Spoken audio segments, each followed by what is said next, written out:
Mahmood Khan, and he's got a new single out called One Line Down, and he's doing a PR tour, and we are lucky enough to have him in the studio today. And I don't know how lucky he is because he's my first interview, so we'll see how this goes. Mahmood, just tell us a bit about yourself and how you got started, and let us know what's going on. Well, first, thank you for having me. Oh, you're appreciate welcome. That. So I'm a singer-songwriter, and I was born in Pakistan. Okay. And I was lucky enough to experience some Western music when I was a child.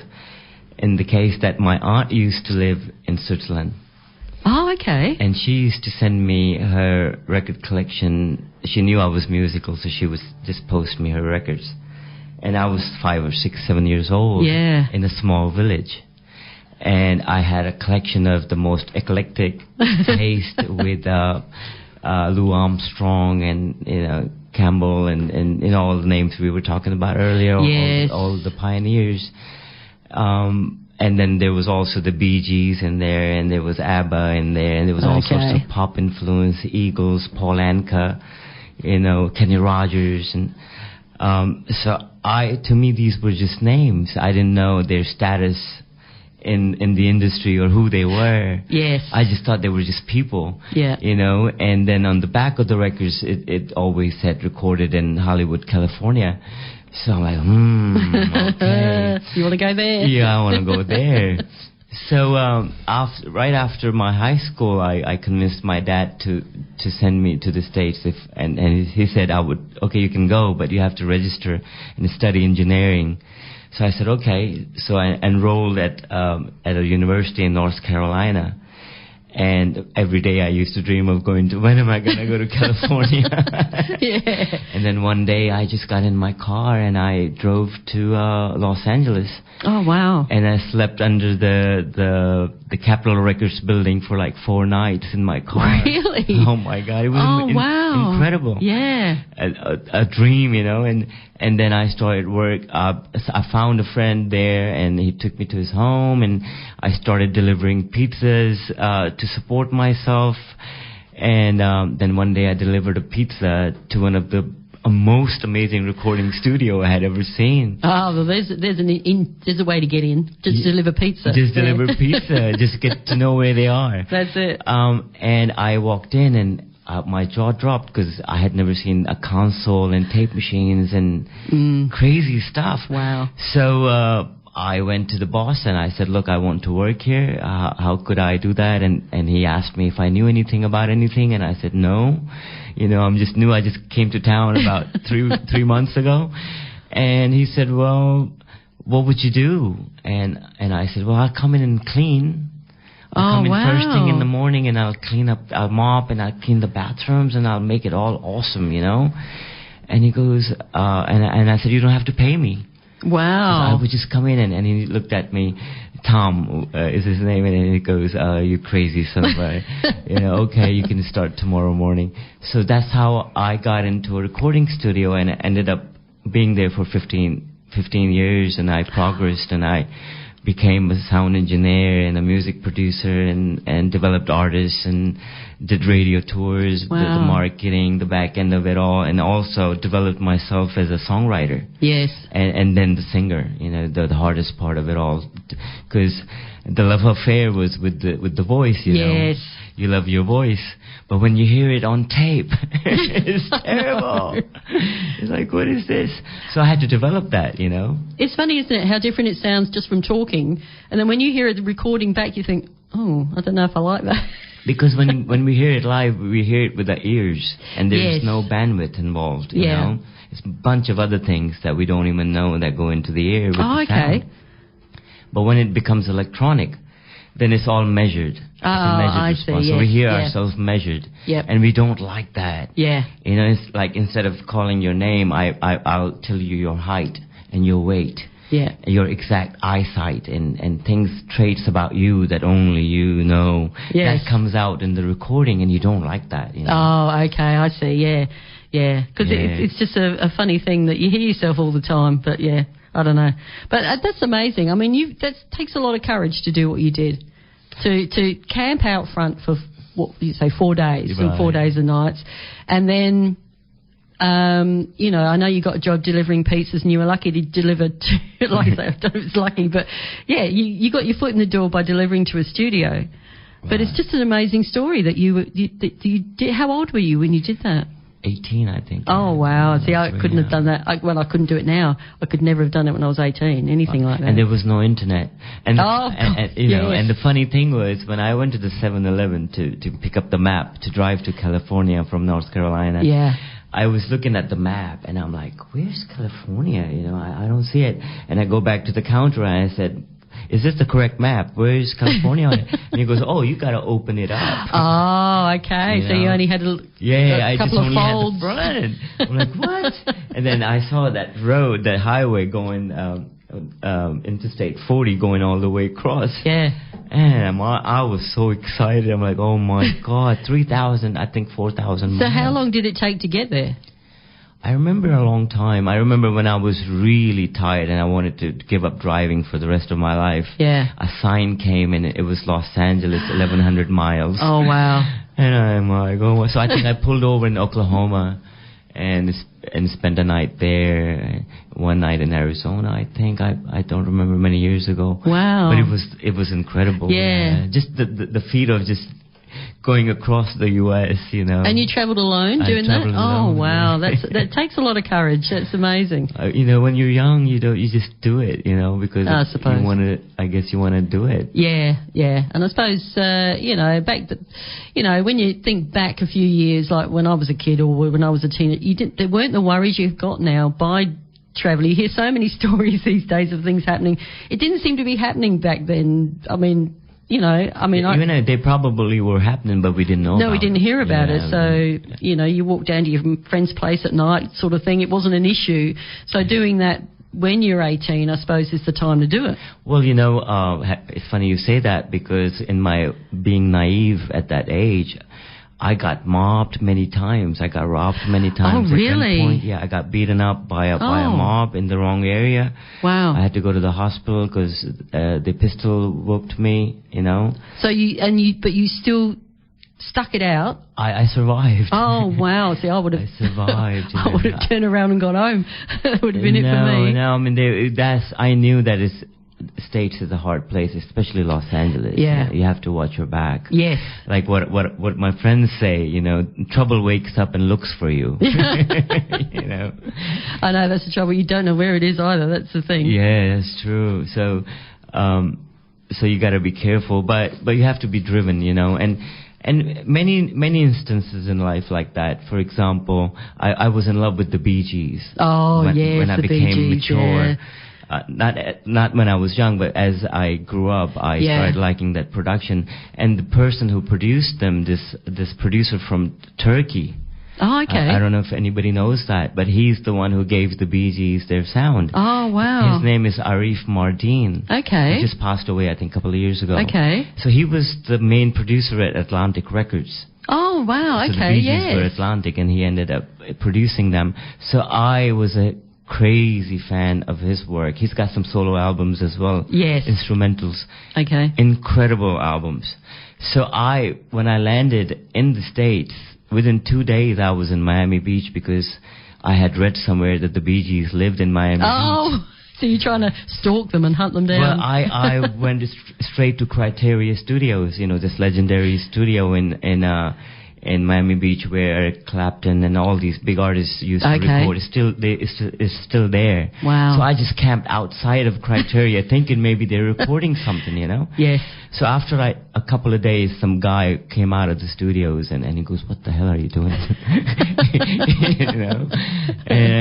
Because I'm just there in my car blaring the Bee Gees music and drinking burgers, and I'm just there, you know? And I said, look, I love them, and I'm here to meet them. I want to shake their hand and tell them thank you for all these years for inspiration and stuff. And I was in awe of Barry, you know, his voice and the way he was, you know, to me the most beautiful man that ever lived, you know, at that age. So he said, well, crazy guy, they don't live here, they're not here, come back some other time. So I kept going back every month, just to hang out there. Okay. Till one day I ran into this guy named Dick Ashby, who was the road manager for the Bee Gees now he's been there for like 40 years. Yeah. So I became friends with Dick, and Dick would be like, oh, crazy guy, crazy guy. So every time they would come out to LA where I was settled, I would find out when I don't know how, but I would just find out when they're coming. And then I would meet them at the airport. So you actually got to meet them? Oh, I actually got to meet them. I spent time with them. Oh, wow. I spent time with Morris. I was at music video shoots. I was in the studio because I'm a sound engineer. Yeah. And if Morris had lived, I'm 100% sure I would have worked on some music with him. Yeah. Because it was a love affair like that. I really loved them. That's incredible to again stick it out like that, and you got to meet your idols. That's incredible. I mean, and they always, when I saw interviews with them, they always seem like genuinely nice guys. They're funny guys. Yeah, they're funny guys and so talented. Oh, and beautiful human beings. Yeah. And just being around them, there was a thing about it that I used to feel so special, and I miss that because it was mixed with my childhood fantasy as well. Yeah. So it was a bit more dear than other experiences. So how long was it before what year did you come out to Australia then? So from there on, once I became the producer and stuff, I recorded my own songs and eventually got a record deal with a label in Los Angeles and cracked the radio stations, and the record went on to sell. Oh yeah, sorry, it says here on the information I received, you're the first Asian artist to score a #1. Oh no, that's the ARIA. Sorry, where am I? Oh, the first ever Pakistani-born artist to crack US worldwide radio stations. Right. So that's... so that was my first album. That's amazing, yeah. That was my first album. And I had a featured artist in the album who is a legendary artist called Nusrat Fateh Ali Khan. Okay. So he was from Pakistan as well. So as I was working on the album, I was also developing my voice. Okay, yeah. And for my voice, I had a voice coach named Seth Riggs. I don't know if you know about Seth Riggs, but Seth Riggs was the vocal coach to the Stars. He was Michael Jackson's vocal coach. He was Michael Bolton's coach. Wow. Whitney Houston. So all these huge label people. Yeah. So I just had to go and meet Seth. Yes, yes. But because I wasn't signed to a label. Yeah. Seth won't teach me. Oh, and when I met him, Seth was like, Mahmood, don't waste your money. You'll never sing. You're not signed to a label. Don't waste your time. Buy your girlfriend some flowers with the money you're going to give me for lessons, She'd be happy. Don't come around. Okay. So I had to convince Seth to give me voice lessons. Yeah. So I said, Seth, look, I noticed when I was talking to you in your studio that when Michael comes or when Whitney comes, you give them a tape, a cassette recording of the lesson, right? Okay. Instead of doing like that cheap cassette, what if I gave you a DAT player and I hung a beautiful 414 microphone and I hook it all up and I gave him this vision of a beautiful recording, room. And he goes, okay, if you do that for me, I'll give you voice lessons. So I got some lessons from Seth. Oh, that's cool. So at that time, I was also pursuing singers from the subcontinent. Yep. These are pretty developed voices, you know. So Nusrat came up, and I put him on my radar that if he's ever in Los Angeles, I need to go grab him, Okay. And one day, sure enough, he came with Peter Gabriel to do a show. Oh, wow. And I met him at the airport. Yeah. And I brought him home, and from then on, I lived with him for about 8 months. Okay. And he was sick, so he couldn't go to the studios. So I put a whole studio in the house. Oh, wow. With a console and tape machine, running. So that's how the first album got recorded. Amazing. And just as the album got released, Nusrat passed away. Oh, okay. So that's why the album kind of blew up, and I went to the stations and I sold like 6 million records all over the place, and the career kind of began at that stage. Yeah. So after doing all of that, in 2009, I took a break from touring. Okay. And I said, okay, let me learn about films, because YouTube is coming up. We're self-marketing artists, we're independent artists, so I need to know how videos are done, So I took time off. I enrolled at Sydney Film School, and I came here just to study films. Yes. I'm not doing any music, you know. I'm not, Yeah. But, funnily, every day when I would go to school from where I lived, Yeah. I used to see the Opera House on the train. Oh, okay. So every day I'm going and I'm looking at this beautiful building. Yes. And going, is this a sign? Because I'm seeing it every day. Yeah. Like twice or 3 times every time I come and go from home. Yeah. So I said, okay, this is a sign. All right, I'm gonna see what I can do. So I did some research and I found out that very few people have recorded a live album Oh, okay. in the concert hall. Oh, yes. Look, can I just take a short break? Yep. I just have to check with the next presenter and let her know what's happening. We will come back. Don't worry. Right. Sorry. And what am I doing? Continue from then on. Okay, we're back with Mahmood, and he is going to, if you'd like to, are you interested in playing a song now? I can, yeah. Yeah, that'd be great. Now we're going to listen to him play. Are you going to play the new album One Line Down or something else? It's a new single, yeah. Okay, cool. All right, take it away. And you being a singer, you know. Okay, so check it out. Yes, definitely.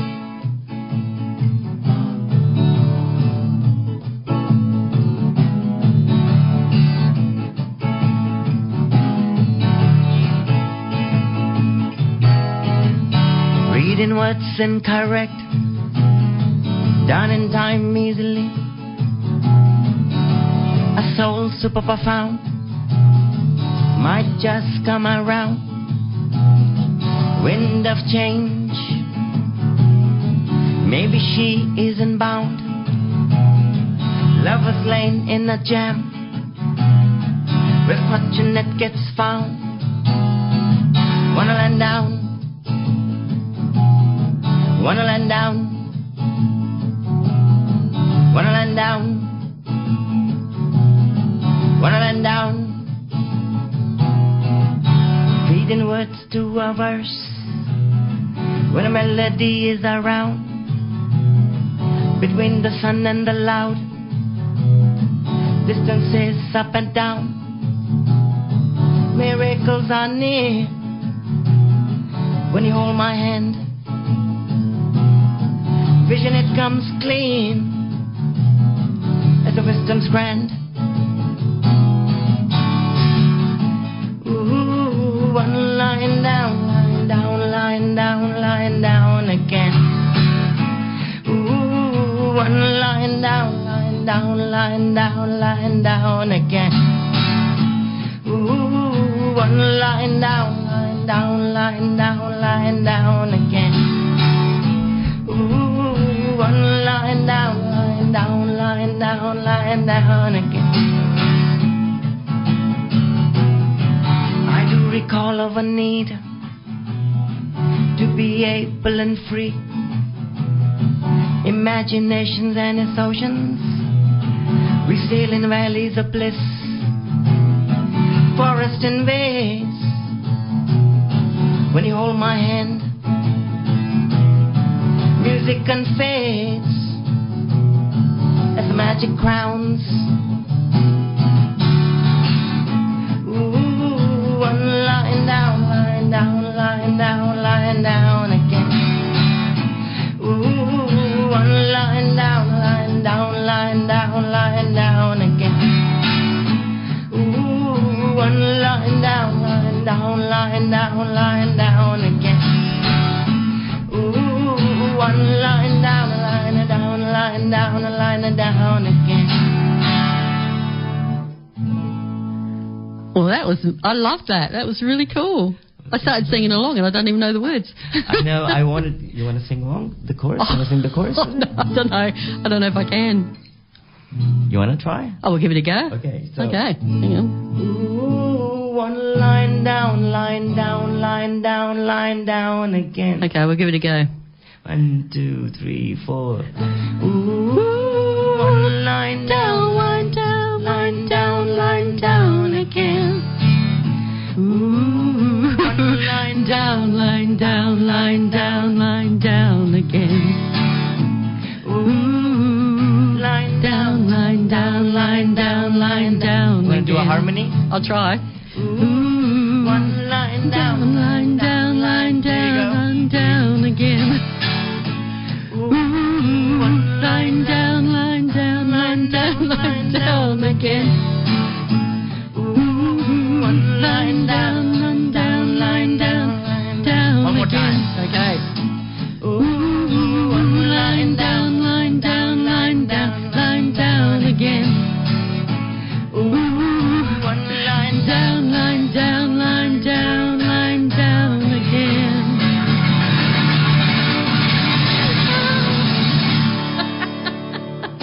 Oh, thank you. That was fantastic. I enjoyed that. Yeah, see, that energy comes when Yeah. somebody else is singing with you, you know. That's so cool. It becomes bigger.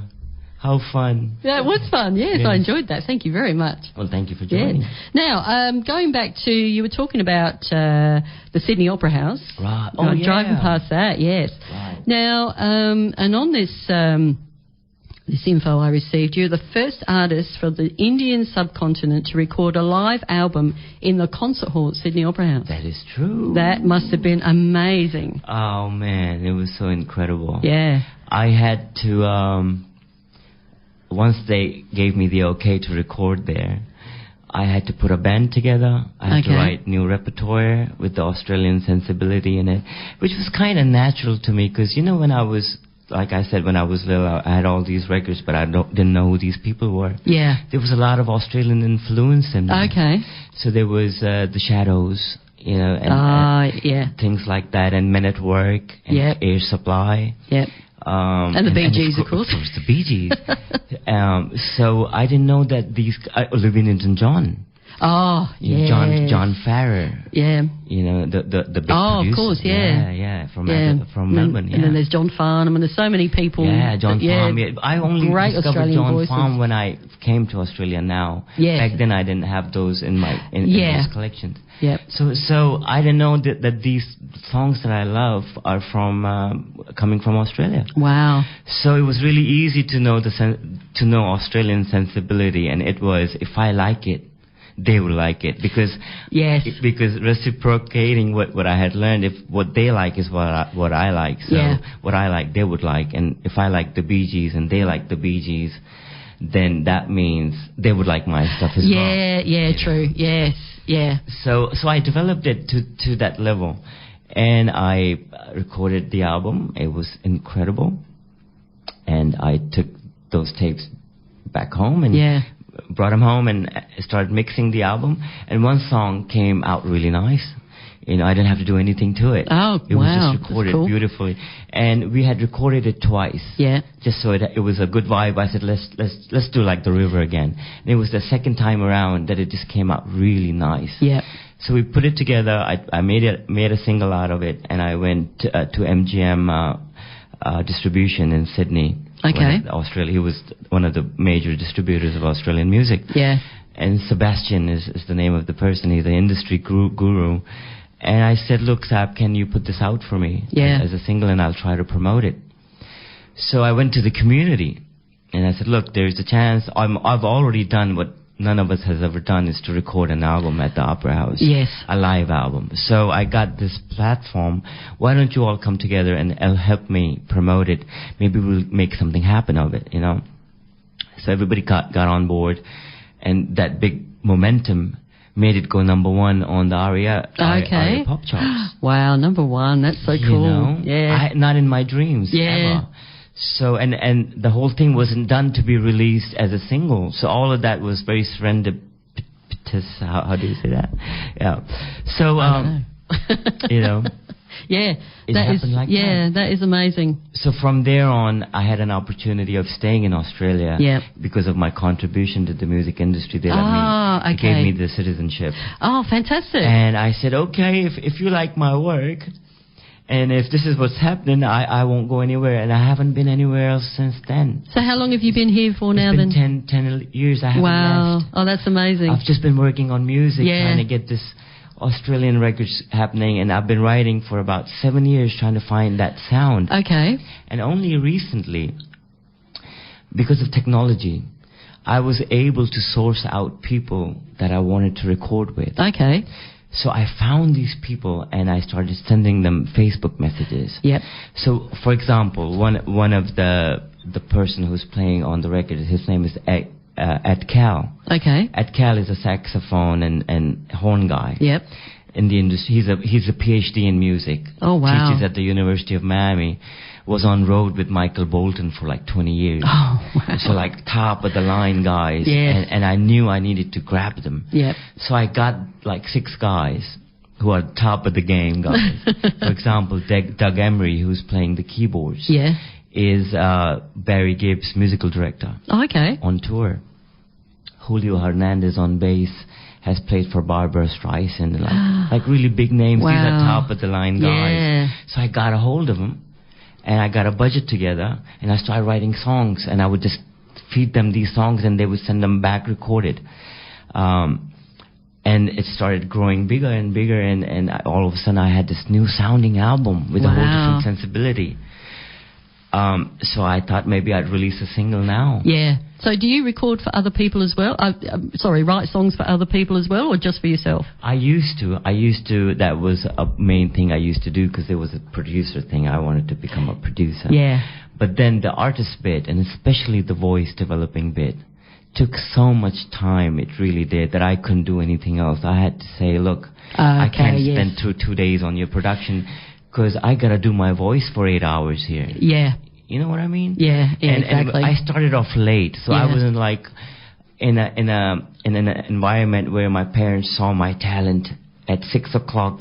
I mean, at 6 years of age. Yeah. And they saw my record collection, and they got inspired and put me into some voice lessons and stuff. They weren't aware fantastic, like that. Yeah. I had to do that. Yeah. So, and that happened in my 20s, in my early 20s. So then, you set in your ways, and you have. It's a long road, Yes, definitely. So I had to do. I really had to do that. I didn't have to. I had to turn back paying gigs. Wow. For sound engineering. For mixing, I see. Yeah. Because I can't be in the studio listening to a song that I don't like. Yeah. That I don't. Would ever listen to. Well, that's it. And I'm making somebody else happy. And I knew I could be in my room practicing right now. Yes, definitely. So, I had to stop doing everything, and times went really, really bad. And that's because I knew somebody at Geffen Records. Okay.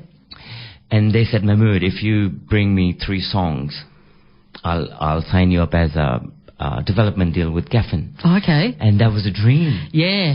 So I said, 3 songs, huh? No problem. No worries, yeah. No worries. So I go and quit my job. And I had savings of about a year. And I said, in 3 months, I'll do the 3 songs. Yeah.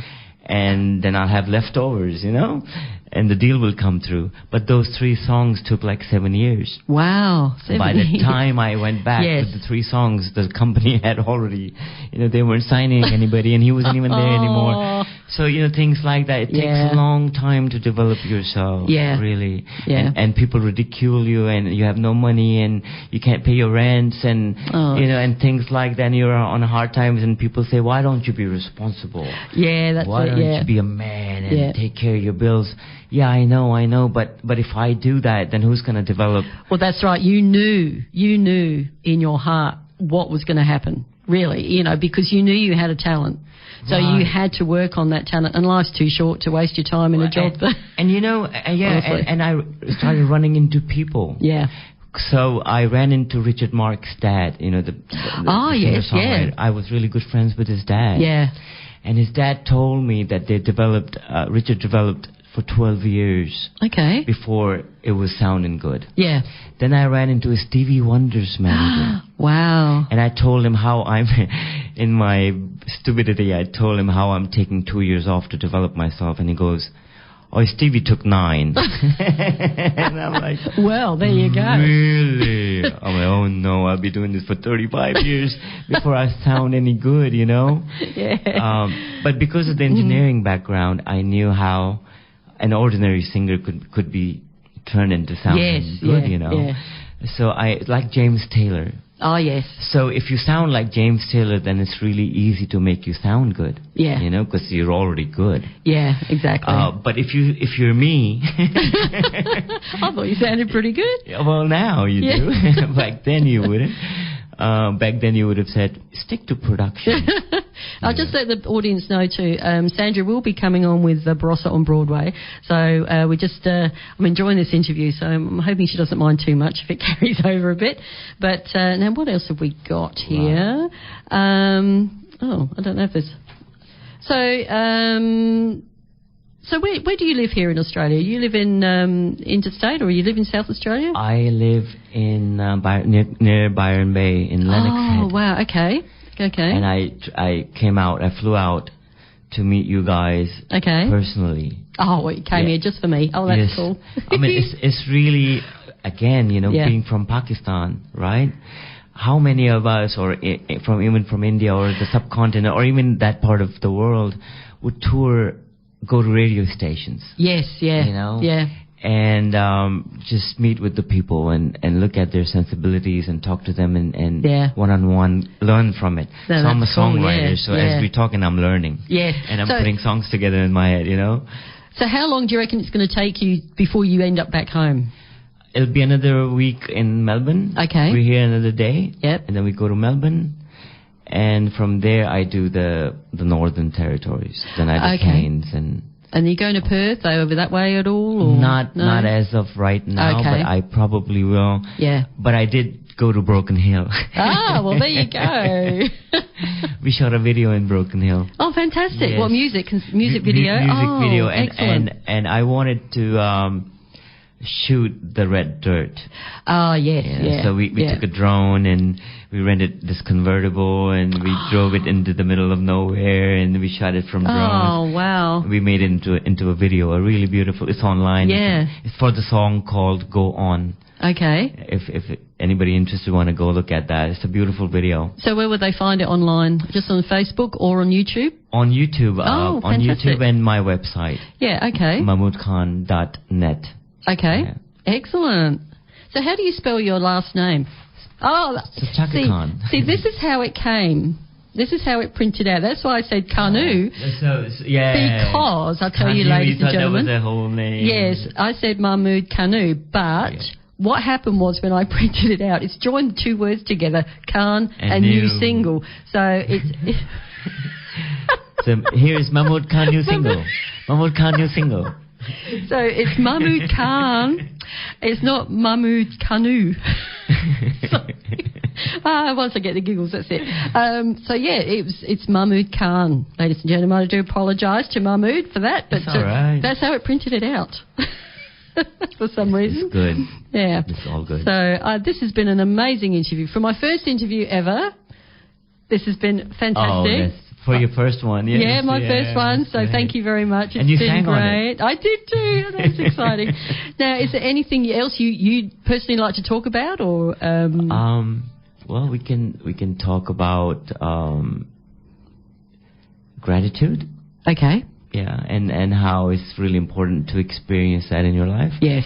Every day, you need to be happy with what you have. Yeah. And one line down, the inspiration of it is how you need to be happy with whatever you have. Yeah.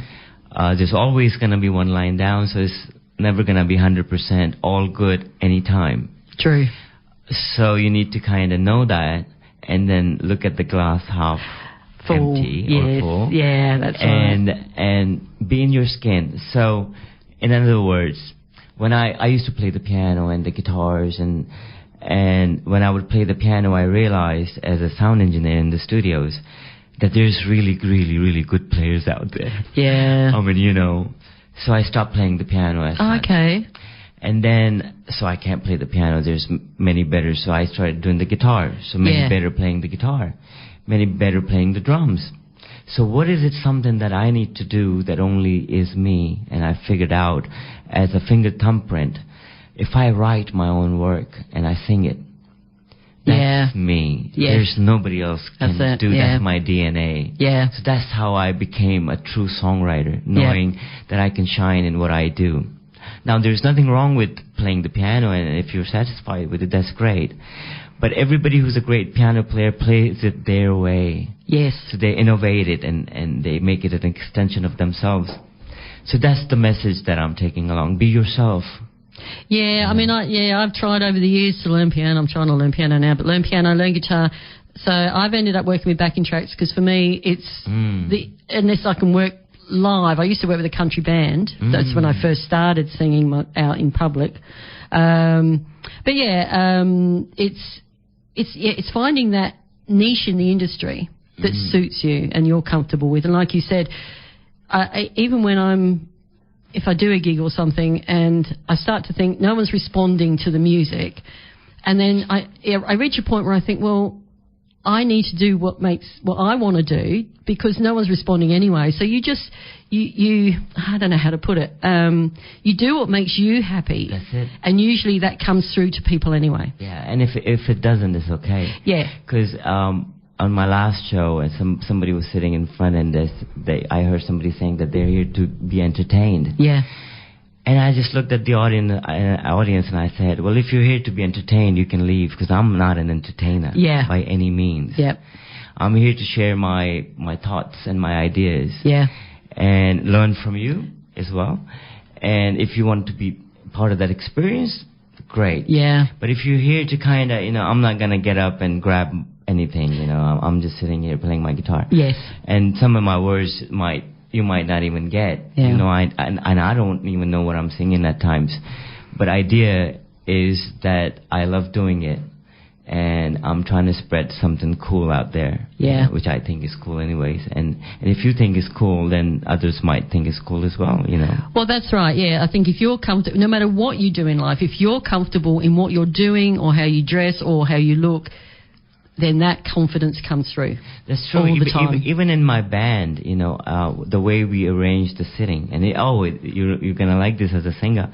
So we sit down, and I sit a bit back, and I have my players facing me. My bass players looking at me, my rhythm guitarist looking at me, my background singers looking at me as a circle. And the audience is over there, but they're facing me. Yeah. And every time I go out there, the promoter comes and goes, well, their backs are looking at, and I'm like, they're looking at me because we're about to have some fun. Yeah, that's it. And if we're having fun, they're going to have fun. Yeah. They're not here to show their faces to the audience or anything. It's not a catwalk. Yeah, that's right. Yeah, exactly. So it's all very organic. Yeah. So even with I just recorded an album with the Willoughby Symphony Orchestra. Oh, Symphony Orchestra. Just about 3 months ago. Oh, that would be amazing. Right. Yeah. That was a dream come true. Oh, yeah. Just seeing your work being played by musos. Yeah. A rush, isn't it? There's nothing beats that. It's like, I like these Tuesday mornings, I do big band and swing, and I'm thinking, even though I wouldn't be here now, but I would have loved to have sung in the era, having a big band playing, big band is something else, Tom band, Jones. Yeah. And, oh my God. And I'm a huge horn addict. Yeah. I'm like, to the point where one of the people who plays with Quincy Jones, Gary Grant, produced one of the songs on this album. Yeah. And he's a trumpet player. And Gary is not about, trumpet. I don't know if you know about trumpet players, but they're not about any bull crap. Okay. Zero. Yeah. They're loud, just like how they're loud in your face. And they laugh at you and they make fun of you. Oh, okay. So be wary of trumpet players. Oh, man, they're hard on you. And if you don't have a strong soul, it breaks you down. Wow. Yeah. Wow. Because they're good. Yeah, they are. Well, anyone, like, when I hear the Glenn Miller Orchestra and that, the clarinets when they come in, and it's just that beautiful sound that they had. But on the CD that I brought for you, and the CD can be bought from my website. Oh, excellent. Yes. And if you're a fan, if you send me a message saying you heard the interview, I'll send it to you for free, because I'm not in it to make millions from selling CDs. We don't do that anymore. Yeah. But there's a couple of songs that are recorded by the Willoughby Symphony, and one song called Jagamara. Okay. Is a salute to the Aboriginal Australia. Oh, okay. And Jagamara is a human being that I met in one of my shows here in Australia. Yeah. And he was sitting back there, and I went in and introduced myself, and I shook his hand. And as we started talking, he was so wise and incredible, and he started telling me stories dating back to 200,000 years. Oh, wow. And I just became his fan, and I started writing a song about him. Yeah. So that song is played by the Willoughby Symphony and it's on the record as well. Oh, that's excellent. Look, I'm sorry, I do have to wind this up. I have enjoyed this thoroughly. Thank you so much. Me too. Thank you. Thank you. And Sandra will be in very soon to entertain you with Barossa on Broadway. So we'll play some songs while she can come in the audience, in the studio, and check it out.